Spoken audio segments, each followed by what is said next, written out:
Hello అండి, నేను doctor శోభ, gynaecologist. నన్ను చాలామంది ట్యూబెక్టమీ అంటే ఏంటి, ఎప్పుడు చేసుకోవాలి, ఎలాంటి పద్ధతుల్లో చేసుకోవాలి, ఎలాంటి పద్ధతులు బెస్ట్, ఇలాంటి డౌట్స్ అడుగుతున్నారు. సో అలాంటి వాటిని క్లారిఫై చేయడం కోసం ఈ స్మాల్ వీడియో. సో ఫస్ట్ అసలు మన శరీరం లోపల ఎలా ఫలదీకరణం ఎలా జరుగుతుంది అనేది ఒక బేసిక్ ఐడియా. మన శరీరం లోపల గర్భసంచి, ఇది గర్భసంచికి అటు ఇటు ఫాలోపియన్ ట్యూబ్స్ అని ఉంటాయి. ఇవి దాదాపుగా 10 to 12 సెంటీమీటర్ అంత పొడవు లోపల మన గర్భసంచికి అతుక్కొని ఉంటాయి అన్నమాట. సో నెల మధ్య లోపల దాదాపుగా 11 నుంచి 14 రోజు మధ్య లోపల ఈ అండాశయం నుంచి అండం అనేది విడుదలవుతూ ఉంటుంది. సో మన మగవాళ్ళతోటి కలిసినప్పుడు వాళ్ళ శుక్రకణాలు అనేవి వచ్చి గర్భసంచి గుండా ప్రయాణించి ఆ ట్యూబ్ లోపలికి వస్తాయి. ఇక్కడ నుంచి విడుదలైన అండము ఈ ట్యూబ్ లో ఉన్న ఫింబ్రియల్ ఎండ్ అనే ఈ కొన్న పార్ట్ నుంచి అండం అనేది కలెక్ట్ చేసుకొని ఆ ట్యూబ్ లోపల ఫలదీకరణం చెందుతుంది. మళ్ళీ ఆ ట్యూబ్ గుండెనే వచ్చి గర్భాశయం లోపల ఇంప్లాంటేషన్ అవుతుంది అనమాట. సో ఇది బేసిక్ గా ఎట్లా ఇంప్లాంటేషన్ అవుతుంది, ఎట్లా ఫలదీకరణం చెందుతుంది అనేది. సో ఇప్పుడు ఏ టైం లోపల చేసుకోవాలి అని చాలా మంది అడుగుతారు. సో ఏ టైం లోపల చేసుకోవాలి అంటే మనకి ఎప్పుడు దాదాపుగా 11 నుంచి 14 ఏ టైం లోపల ట్యూబెక్టమీ చేసుకోవాలి అని అడుగుతారు. సో ఏ టైం లోపల ట్యూబెక్టమీ చేసుకోవాలంటే దాదాపుగా మనకి 14 రోజు అట్లా అండం విడుదలవుతుంది కాబట్టి మనం ట్యూబెక్టమీ అనేది ఆ 14 రోజుల కన్నా ముందు చేసుకుంటే బెటర్. సో మా గుడ్ టైం వచ్చేసి 5th to 6th day period వచ్చిన రోజుని డే 1 లాగా కన్సిడర్ చేసుకుంటే 5వ రోజు కానీ 6వ రోజు కానీ చేసుకుంటే that is the best time అనమాట.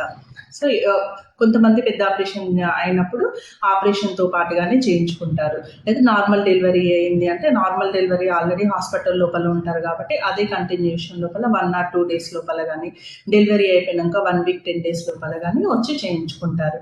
లేదు కొంచెం గ్యాప్ ఇచ్చి చేయించుకోవాలి అని అనుకున్న వాళ్ళు మాత్రం పీరియడ్ వచ్చిన ఫస్ట్ 14 days లోపల best time is 5th or 6th day. So ఆ టైం లోపల చేయించుకుంటే బెస్ట్.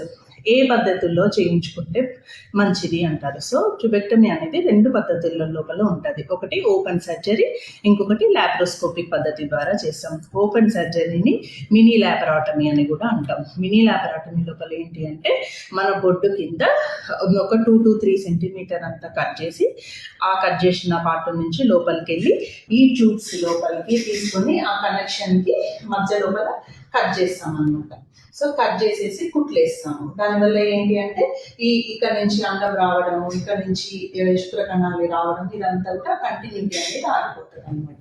సో ఓపెన్ పద్ధతి లోపల ఇలా చేస్తాం. అదే లాప్రోస్కోపిక్ లోపల ఏం చేస్తామంటే బొడ్డు దగ్గర దాన్ని బటన్ హోల్ సర్జరీ అంటాము. బొడ్డు పక్కన చిన్న ఇన్సిజన్, ఆల్మోస్ట్ ఒక 1/2 సెంటీమీటర్ అంత చిన్న ఇన్సిజన్ నుంచి మన ప్రోబ్ని పంపించేసి మన మానిటర్ లోపల చూస్తూ ఆ ప్రోబ్ గుండా ఈ ట్యూబ్ని వెతుక్కొని ఈ ట్యూబ్కి క్లిప్స్ వేయడం కానీ లేకపోతే వాటి కొనాలని కార్ట్రీ పెడతాం అన్నమాట. సో ఆ కార్ట్రీ పెట్టడం వల్ల దానివల్ల కనెక్షన్ ఆగిపోయి మనకి ట్యూబెక్టమీ అనేది హెల్ప్ అవుతుంది. సో ఓపెన్ సర్జరీ ఉంటుంది, మినీ లాపరాటమీ, లేదు అంటే లాప్రోస్కోపిక్. ఈ 2 పద్ధతులను చేస్తాము. నెక్స్ట్ ఏది బెస్ట్ అంటే మనకి లాప్రోస్కోపిక్ చేయించుకోవడం వల్ల ఏంటి అంటే లాప్రోస్కోపిక్ సర్జరీ అనేది చిన్న ఇన్సిజన్ సరిపోతుంది కాబట్టి కాస్మెటిక్గా కూడా హెల్ప్ అవుతుంది. ఇంకోటి ఏంటి అంటే 1 to 2 hours లోపలనే మనం ఎక్కువ మానిటర్ చేయాల్సిన పని ఉండదు, తొందరగా కూడా డిశ్చార్జ్ అయిపోతారు. పెయిన్ కూడా తక్కువ ఉంటుంది పోస్ట్ ఆప్ లోపల. ఇంకోటి ఒబేసిటీ, వాళ్ళకి పొట్ట కనుక ఎక్కువ ఉన్న వాళ్ళకి ఏంటి అంటే ఓపెన్ పద్ధతి లోపల కనుక మనం సర్జరీ చేస్తే ట్యూబ్స్ వెతకడం అనేది కొంచెం కష్టంగా ఉంటుంది శరీరం మందంగా ఉన్న వాళ్ళకి.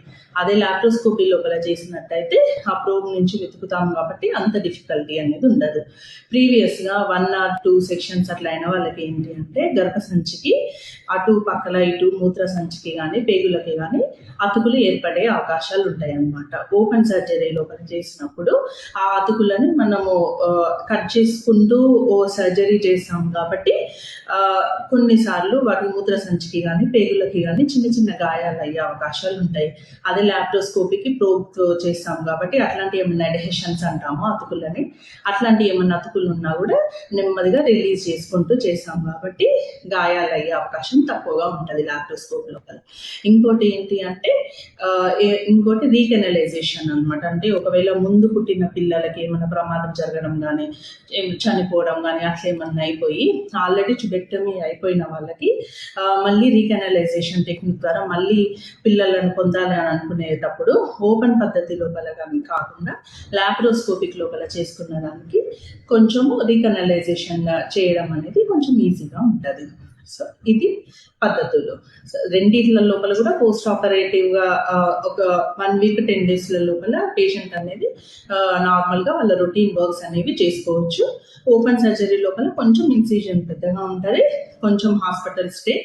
పోస్ట్ ఆపరేటివ్ కొంచెం కంపారిటివ్గా దాంతో పోలిస్తే కొంచెం పెయిన్ ఎక్కువగా ఉంటుంది. నెక్స్ట్ ఏం అడుగుతారు, సర్జరీ అయిపోయిన తర్వాతకి భర్త భార్య ఎప్పుడు కలవాలి అని అడుగుతుంటారు.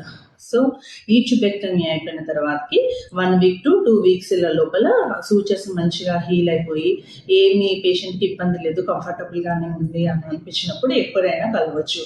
ట్యూబెక్టమీకి ఏమి కూడా ఇంటర్కోర్స్కి రిస్ట్రిక్షన్స్ అనేవి ఏవి ఉండవు. మగవాళ్ళు చేసుకునే సర్జరీని వ్యాసెక్టమీ అంటాము. మగవాళ్ళు కనుక చేసుకుంటే 3 months అట్లా ఏమన్నా ప్రొటెక్టివ్గా బ్యారియర్ మెథడ్స్ అట్లా ఏమన్నా వాడుకోమని చెప్తాము. 3 months కానీ లేకపోతే 12 ఎజాక్యులేషన్స్ అంటాము. సో మగవాళ్ళు చేసుకున్నప్పుడు అట్లా కొంచెం గ్యాప్ ఇచ్చుకోవాల్సిన అవసరం ఉంటుంది. ఆడవాళ్ళు చేసుకునే దానికి మాత్రం ఏం లేదు, పేషెంట్ కంఫర్టబుల్గా ఉంది చేసుకోవాలి అని అనుకున్నప్పుడు కొంచెం గ్యాప్ తీసుకొని ఎప్పుడైనా కూడా పార్టిసిపేట్ చేయొచ్చు. పర్టికులర్ టైం అంటూ ఏం అవసరం లేదు. సో మీ డౌట్స్ నేను క్లారిఫై చేశాను అని అనుకుంటున్నాను. Thank you for watching.